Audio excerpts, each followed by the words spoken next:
बिस्मिल्लाहिर्रहमानिर्रहीम। अस्सलामुअलैकुम दोस्तों, क्या हालचाल है। मैं उम्मीद करता हूँ कि मेरे तमाम दोस्त खैरियत से होंगे। मैं तारक चौधरी और आप देख रहे हैं मुझे तारक अज़ीज़ यूट्यूब चैनल से। आज डेट है 23 जुलाई 2026 और दिन है जुमेरात का। आप सारे दोस्तों का बहुत शुक्रिया, आप बड़ा प्यार देते हैं, वीडियो को लाइक करते हैं और शेयर भी कर देते हैं। फेसबुक के ऊपर देखने वाली दोस्तों से स्पेशल रिक्वेस्ट होती है कि कम से कम 100 बंदा वीडियो को शेयर कर दे, सिर्फ 100 बंदा। हालांकि मेरी हर वीडियो कम से कम भी कोई 10,000, कोई 20,000, कोई 50,000 ऐसे व्यूवरशिप है मेरी, और सिर्फ 100 बंदा अगर शेयर कर दे तो आपकी मोहब्बतों का बहुत शुक्रिया और इंशाल्लाह मुझे उम्मीद है कि यकीनन आप करेंगे। मैंने अक्सर आपसे ये कहा है कि मैं आपके सोशल मीडिया के मुख्तलिफ़ प्लेटफार्म्स के ऊपर कमेंट्स देखता रहता हूँ, रिप्लाई नहीं कर सकता, ज़्यादा होते हैं। और एक कल दोस्त ने कमेंट्स किया कि तारक अज़ीज़ भाई, क्या बकरियां सारा साल खुश्क खुराक के ऊपर आप पाल सकते हैं, जैसा कि लूसन की है और जंतर की है वगैरह से। मोहम्मद अफज़ल साहब हैं, नाम है मोहम्मद अफज़ल साहब। ये शहर का नाम इन्होंने नहीं लिखा, ये किस शहर से हैं या किस गांव से हैं ये कुछ नहीं लिखा हुआ था। बहरहाल नाम था मोहम्मद अफज़ल।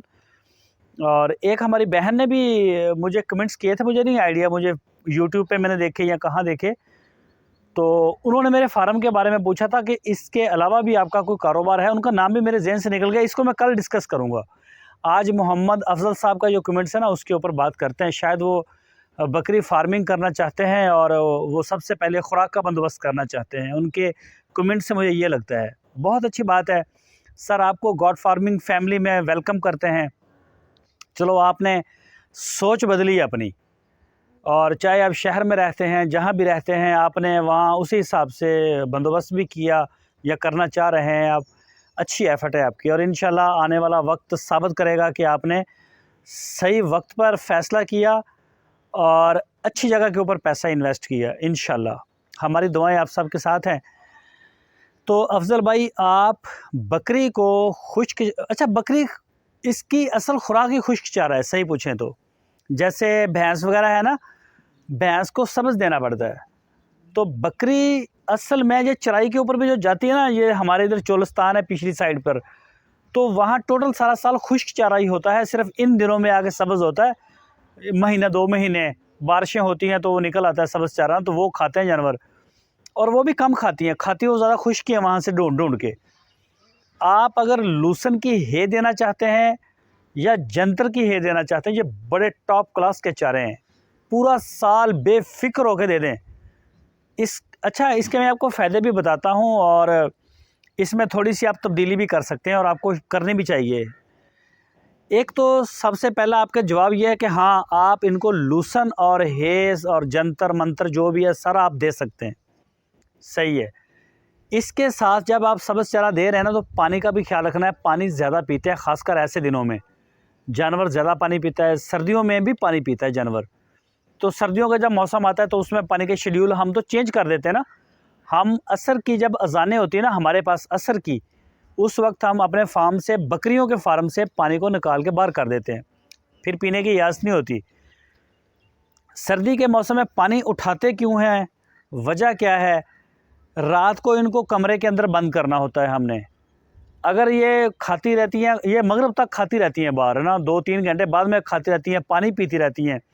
जब पानी पी के खा पी के अंदर जाएंगी, अंदर ज़्यादा पेशाब करती हैं, जिस वजह से वो गीला हो जाते हैं नीचे से।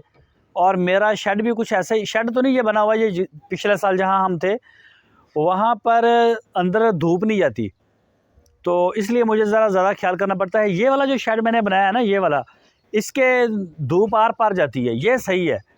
इसके आगे हम ना सर्दियों में लगाएंगे लोहे की पत्तल और ऊपर पर्दे मर्दे लगा के ना, इसको करेंगे। जब तैयार होगा फिर आपको मैं दिखाऊंगा। तो इसमें धूप जाती है, तो इसके अंदर पानी को फिर भी कंट्रोल करेंगे, ताकि सर्दी में जितना खुश्क नीचे से आप रख सकें उतना ही अच्छा है। हम पानी निकाल देते हैं उसमें, लेकिन दिन में सुबह जब फर्स्ट टाइम 8 बजे 9 बजे जानवर शेड से बाहर आते हैं, उस वक्त हम पानी पंप का, रूटर का चला के ज़ेरे ज़मीन जो ताज़ा पानी होता है वो देते हैं। मैंने कई फार्मर देखे हैं, मैंने कई जो अच्छे अच्छे फार्म हैं उनके ऊपर मैंने, जिनके ऊपर खासकर क्वांटिटी बहुत ज़्यादा होती है बकरियों की, थोड़े फार्म छोटे नहीं जैसे मेरे हैं या और छोटे, ऐसे नहीं, जिनकी क्वांटिटी बड़ी है, हज़ारों में है ना, वो लोगों ने बॉयलर लगाए हुए हैं।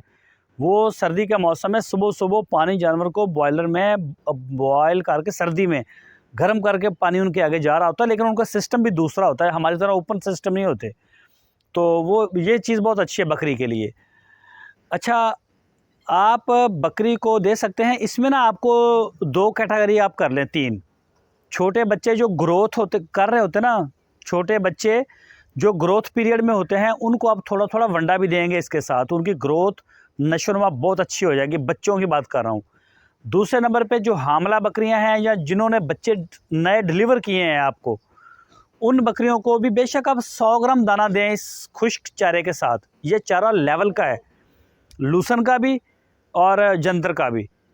इसके अलावा आप लोबिया को भी कर सकते हैं, हमने लगाया हुआ है लोबिया, मोठ कर सकते हैं, मूंगफली भी ले सकते हैं, और मटर मिलते हैं कई इलाकों में, जैसे चन्यूट है, ये मेलसी है, आरफ वाला, बूरे वाला, यहाँ पे बड़ी सस्ती बेलें मिल जाती हैं इनकी, और वो मटरों की, वो भी आप पूरे साल के लिए रख सकते हैं, ये भी ज़बरदस्त चारे हैं।